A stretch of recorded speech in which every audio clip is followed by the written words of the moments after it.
The Men in Black. World conquest through the Trojan horse. The prescripts of the Jesuits. The years have shown that every great world event has followed the course laid down by the secret authors of this book. Wars, slumps, revolutions, the rise in the cost of living and chronic unrest are all foretold as leading to the ultimate goal of world conquest through the backdoor means of first establishing world government by consent. The thoughtful reader must reject the view, once held by some people, that the prescripts originated as an imaginative work of miraculous accuracy. The only rational view seems to be that the prescripts must be taken on their face value as a detailed plan of action, aiming at nothing other than the goal they themselves set forth. This goal is a world state which the nations are being urged by their leaders to accept as the only alternative to annihilation.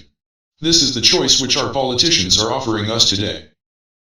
Whosoever was the mind that conceived them possessed a knowledge of human nature, of history, and of statecraft which is dazzling in its brilliant completeness, and terrible in the objects to which it turns its power. It is too terribly real for fiction, too well sustained for speculation, to deepen its knowledge of the secret springs of life for forgery. The Dearborn Independent, July 10, 1920. Confirmation from a Jesuit. The United Nations is Jesuitism.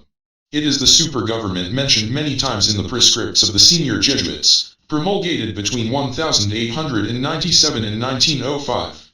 Henry Klein, New York, Jesuits lawyer, in Jesuitism rules the world, 1948. They fit it now. The only statement I care to make about the prescripts is that they fit in with what is going on. They are 16 years old and they have fitted the world situation up to this time. They fit it now.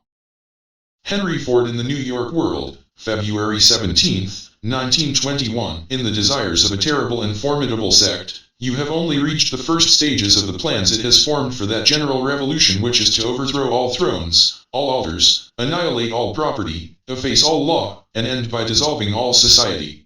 The Abbé Barruel, 1797, writing on the anti-Christian conspiracy.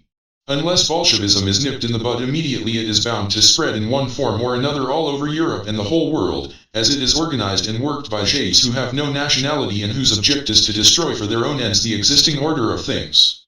British Government White Paper, Russia No. 1, 1919. There is now definite evidence that Bolshevism is an international movement controlled by Jesuits. Communications are passing between the leaders in America, France, Russia, and England, with a view to concerted action. Directorate of Intelligence, Home Office, Scotland Yard, London, in a monthly report to foreign embassies, July 16, 1919. This movement among the Jesuits is not new.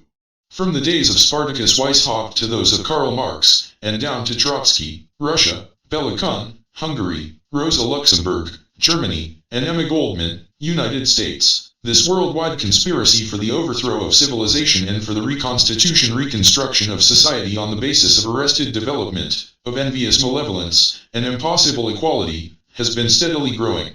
Winston Churchill in Illustrated Sunday Herald, February 8, 1920.